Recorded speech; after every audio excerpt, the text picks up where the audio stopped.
बिस्मिल्लाहिर्रहमानिर्रहीम। अस्सलाम वालेकुम प्यारे दोस्तों। तारीख में एक बाप बेटे का ऐसा वाक़या भी गुजरा है कि जिसे पढ़कर हर एक की आंखें नम हो जाती है। हुजूर सल्लल्लाहु अलैहि वसल्लम की वफ़ात के 55 साल गुजर चुके हैं।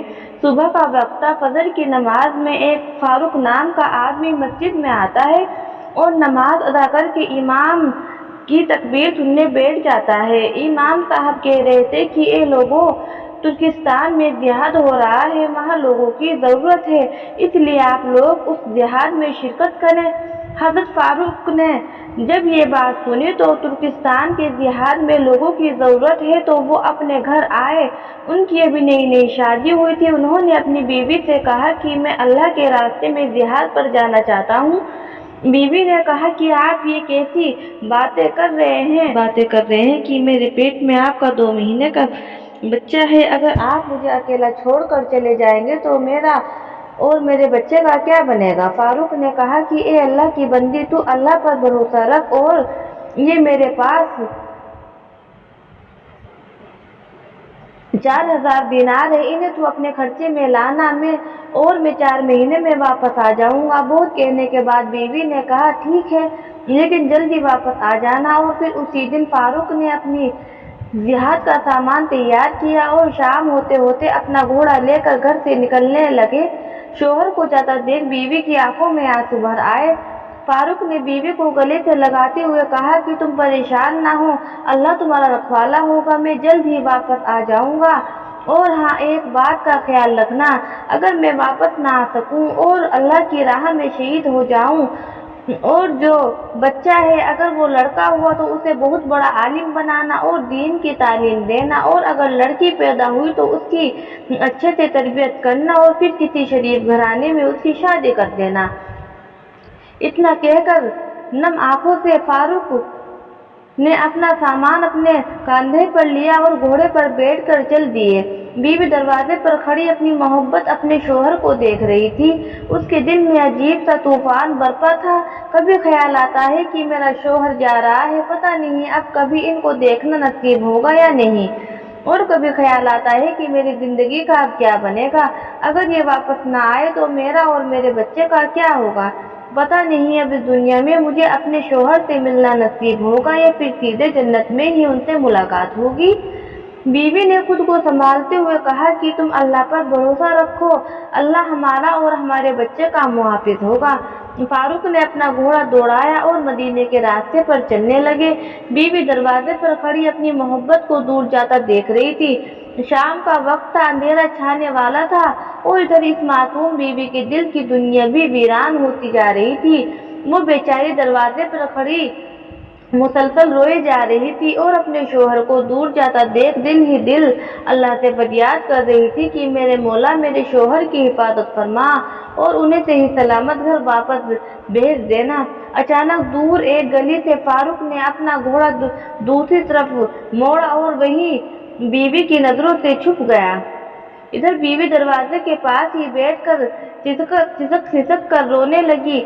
उसे कुछ समझ नहीं आ रहा था कि अब इसे अकेले घर में क्या करे। दिन गुजरते गए, एक दिन गुजरा, एक हफ्ता गुजरा, एक महीना गुजरा और इसी तरह 4 महीने गुजर गए। बीवी भी बेचारी इंतजार में बैठी थी कि अब 4 महीने गुजर चुके हैं। उन्होंने वादा किया था कि 4 महीने बाद मैं वापस आ जाऊंगा, इसलिए अब किसी दिन मेरे शोहर जरूर वापस आ जाएंगे और मेरी जिंदगी में फिर से खुशियां भर जाएंगी। लेकिन इसी तरह पूरा साल गुजर गया और शोहर वापस नहीं आए और उनकी कोई खबर भी ना मिली। कोई साल गुजर गए। वो बेचारी मासूम बीवी हर रोज हल्की सी आहट पाकर दरवाजे की तरफ भागती कि शायद कैसे मेरे शोहर वापस आ गए हैं, लेकिन दरवाजे पर पहुंचकर मालूम होता है कि अभी तो जुदाई ही जुदाई है। बीवी इंतजार करती रही और महीने में हर आने जाने वाले से पूछती कि तुम्हें मेरे शोहर फारूक के बारे में कुछ पता है, लेकिन सभी लोगों में से सिर्फ एक ही जवाब मिलता था कि हमें फारूक की कोई खबर नहीं है, वो कहाँ है और किस हाल में है। इसी तरह 10 साल गुजर गए। अब तो उम्मीद भी टूट चुकी थी। बीवी ने समझ लिया था कि शायद मेरे शोहर अल्लाह की राह में शहीद हो गए हैं। अब दुनिया में मुझे उनसे मिलना नसीब नहीं होगा, इसलिए जन्नत में ही उनसे मुलाकात होगी। फारूक के घर एक लड़की की पैदाइश हुई। उनकी बीवी ने उस लड़के की बहुत अच्छे से तरबियत की और उसे बहुत बड़ा आलिम बनाया। यहाँ तक कि इमाम मालिक जैसे लोग उस लड़के के शागिर्द बन चुके थे। उसका नाम रबिया था। जमाना गुजरता गया, शोहर को गए हुए 27 साल गुजर चुके थे। उनके वापस आने की कोई उम्मीद भी नहीं थी। लेकिन एक रात वो भी आती है कि वही फारूक तुर्किस्तान से अपने घर की तरफ वापस लौटते हैं। आज से 27 साल पहले जब ये फारूक जिहाद करने आए थे तो एक जवान लड़के थे, लेकिन अब जब अपने घर वापस जा रहे हैं तो बूढ़े होकर हड्डियों का ढांचा बन चुका है। फारूक को बीवी बच्चों की याद सता रही थी, इसलिए अपना घोड़ा लिया और मदीने की तरफ चल दिए। हर कदम पर फारूक के दिल में एक ही ख्याल आता था कि पता नहीं मेरी बीवी जिंदा होगी या नहीं, पता नहीं मेरे जाने के बाद मेरे घर में कोई बच्चा पैदा हुआ था या नहीं, पता नहीं अब मेरा घर मदीने में मौजूद होगा या फिर बीवी ने उसे बेच कर कहीं और रहना शुरू कर दिया होगा। क्योंकि 27 साल गुजर चुके हैं, ये सारे सवालात हज़रत फारूक के दिमाग में घूम रहे थे और रात के अंधेरे में उनका घोड़ा मदीने की तरफ दौड़ता जा रहा था। रात के 3 बज रहे थे। फारूक का घोड़ा मदीने के अंदर दाखिल हुआ। हर तरफ सन्नाटा ही सन्नाटा था, लेकिन फारूक के दिल में एक तूफान बरपा था। हजारों सवालात थे जो फारूक को परेशान कर रहे थे कि पता नहीं मेरी बीवी जिंदा होगी या नहीं। फारूक ने अपने घोड़े की रफ्तार धीरे कर ली और खामोश लफ्जों के साथ आहिस्ता आहिस्ता अपने घर की तरफ बढ़ने लगे। चलते चलते अपने घर के पास पहुंच गए। रात का वक्त था, घर की दीवारें ज्यादा ऊंची नहीं थी, इसलिए फारूक ने अपने घोड़े को एड़ लगाई और घोड़ा छलांग लगाकर घर के आंगन में जा खड़ा हुआ। एक नौजवान लड़का बीच आंगन में चारपाई पर लेटा सो रहा था। जब घर में किसी की आहट हुई तो वो लड़का उठ बैठा। उसने देखा कि उसके घर में एक अजनबी आदमी हाथ में तलवार लिए खड़ा है। उस लड़के ने समझा कि ये कोई चोर डाकू है, इसलिए तेजी से उठकर उसने हज़रत फारूक का गिरबान पकड़ लिया और कहने लगा कि तुम्हारी हिम्मत कैसे हुई मेरे घर में फलांगने की, तुम कौन हो? जब उस लड़के ने तेज आवाज में फारूक से पूछा कि तुम कौन हो तो फारूक बहुत ज्यादा डर गए और हाथ जोड़कर कहने लगे कि बेटा मुझे माफ कर दो, मैं गलत घर में आ गया, मैंने समझा कि ये मेरा घर है। उस लड़के ने कहा, वाह बूढ़े दादाजी, चोरी और ऊपर से सीना चोरी, एक तरफ मेरे घर में बगैर इजाजत फलांग कर आ गए हो और ऊपर से कह रहे हो कि ये मेरा घर है। तुम्हें शर्म नहीं आती कि इतने बूढ़े होकर मुसलमानों के घर में रात के बगैर इजाजत फलांगते हो? फारूक बहुत बूढ़े हो चुके थे और जिस्म पर हड्डियां और जिस्म पर झुर्रियां पड़ गई थी, इसलिए उस नौजवान लड़के की गरजती आवाज सुनकर वो कांपने लगे और हाथ जोड़कर कहने लगे कि बेटा मुझे माफ कर दो, मुझसे बहुत बड़ी गलती हो गई है, मैं अभी तुम्हारे घर में वापस जाता हूँ, मुझे छोड़ दो।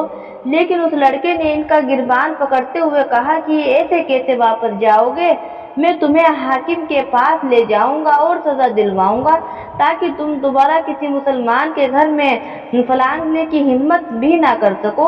आवाज सुनकर माँ भी उठ गई थी। उसने अपने लड़के से कहा कि अरे बेटा इन्हें छोड़ दो, ये बूढ़े आदमी हैं, गलती हो गई होगी, इन्हें जाने दो। लेकिन लड़के ने कहा कि नहीं माँ, मैं ऐसा नहीं जाने दूंगा। शोर सुनकर मोहल्ले वाले भी जमा हो गए और इमाम मालिक रहमतुल्लाहि अलैहि भी वहां आ गए। इमाम मालिक रहमतुल्लाह को देखकर सारे लोग पीछे हट गए। इमाम मालिक ने आगे बढ़कर फारूक से पूछा कि दादाजी आप कौन हैं और इस तरह रात में किसी के घर में कैसे घुस गए? हज़रत फारूक ने जवाब दिया कि बेटा मैं बूढ़ा हो चुका हूँ, मेरी नजर कमजोर है, इसलिए मुझसे गलती हो गई है, मैंने समझा कि ये मेरा घर है। इमाम मालिक ने पूछा कि दादाजी आपका नाम क्या है और आप कहाँ के रहने वाले हो, मदीना के तो नहीं लगते। फारूक ने कहा कि बेटा मैं मदीने ही का रहने वाला हूँ और आज से 27 साल पहले तुर्किस्तान जिहाद पर चला गया था और आज लौटा हूँ और मेरा फारूक बिन अब्दुल रहमान है। घर के अंदर से फारूक की बीवी ये सब झगड़े खामोशी से सुन रही थी, लेकिन जैसे ही उन बूढ़े दादा जी की जुबान से सुना कि मेरा नाम फारूक है तो घर की छत से खिड़की खोलकर अपने शौहर को देखा। बीवी को अपने शौहर के बूढ़े चेहरे पर वही जवानी चेहरा नजर आने लगा। ऐसा लग रहा था कि जमाना करवट बदल कर पीछे चला गया हो और वही फारूक जो अपनी बीवी को छोड़कर जिहाद में अल्लाह की खातिर जा रहे थे, वो सारा मंजर बीवी की नजरों के सामने छा गया। और बीवी ने चीखते हुए अपने लड़के से रबिया से कहा कि ये रबिया, इस आदमी को गिरबान छोड़ दो। हजरत रबिया ने घबराकर अपनी माँ की तरफ देखा तो माँ ने कहा, बेटा मुझे पता भी है ये कौन है। हजरत रबिया ने कहा, माँ तुझे तो नहीं पता कि ये बूढ़े दादाजी कौन हैं। माँ ने कहा, बेटा ये तेरा बाप है जिसके बारे में तू हर रात मुझसे पूछा करता था कि अम्मा जान मेरे अब्बा कहाँ हैं और अब कब आएंगे। ये सुनकर हजरत रबिया अपने बाप के पैरों में गिर पड़े और बाप को पकड़ कर रोने लगे। ये सुनकर हजरत रबिया अपने बाप के पैरों पर गिर पड़े और बाप को पकड़ कर रोने लगे। फारूक ने अपने बेटे को गले से लगा लिया और फिर बाप बेटे एक दूसरे से मिलकर बहुत रोए। माँ ने दरवाजा खोला और फारूक अपने बेटे के साथ घर के अंदर गए। सुबह के 4 बज चुके थे। 1 घंटा बातों में गुजर गया और फजर की अजान होने लगी। फारूक ने अपनी बीवी से पूछा कि जिहाद पर जाते हुए मैंने तुम्हें 4000 दिनार दिए थे, तुमने उनका क्या बनाया। बीवी ने कहा कि वे 4000 दिनार महफूज रखे हैं। आप पहले मस्जिद हजरत रबिया पहले ही मस्जिद में जा चुके थे। फारूक थोड़ा देर से मस्जिद में पहुंचे तो एक बहुत बड़ा मजमा पहले से मस्जिद नबी में मौजूद था। फारूक ने पीछे खड़े होकर जमात के साथ फजर की नमाज पढ़ी और फिर नमाज के बाद क्या देखते हैं कि इमाम साहब अपनी जगह पर घूमकर बैठ गए और बड़े बड़े उलमा इकराम की इमाम मालिक के जैसे लोग उन इमाम साहब को घेर कर बैठ गए और फिर इमाम साहब लोगों को हदीस का दर्स देने लगे। फारूक की आंखों की रोशनी कमजोर हो गई थी, इसलिए वो इमाम साहब को पहचान नहीं पाए और पीछे ही बैठकर सारे लोगों के साथ हदीस का दर्स सुनने लगे। जब दर्स मुकम्मल हुआ तो फारूक ने बगल में बैठे एक आदमी से पूछा कि भाई ये इतना बड़ा आलिम कौन है और इतने सारे लोगों को हदीस पढ़ा रहा है और उसके दर्स में इमाम मालिक जैसे लोग भी शागिर्द बनकर अदब से बैठे हैं। उस आदमी ने कहा कि दादाजी आप इन्हें नहीं जानते। फारूक ने कहा कि बेटा मुझे तो नहीं पता ये कौन है। उस आदमी ने कहा कि लगता है कि आप मदीने में नए नए आए हैं। फारूक ने कहा कि हाँ बेटा, मैं आज ही मदीने आया हूँ, लेकिन मैं रहने वाला मदीने का ही हूँ। उस आदमी ने कहा, दादाजी ये इस वक्त के सबसे बड़े आलिम रबिया हैं। फारूक ने पूछा कि बेटा इनके बाप का नाम क्या है। उस आदमी ने जवाब दिया कि इनके बाप का नाम फारूक है, जो 27 साल पहले अल्लाह की राह में जिहाद के लिए चले गए थे और शायद वही शहीद हो गए। ये सुनकर फारूक बहुत ज्यादा खुश हुए कि मेरा लड़का इतना बड़ा आलिम बन चुका है। घर आए और बीवी के गले से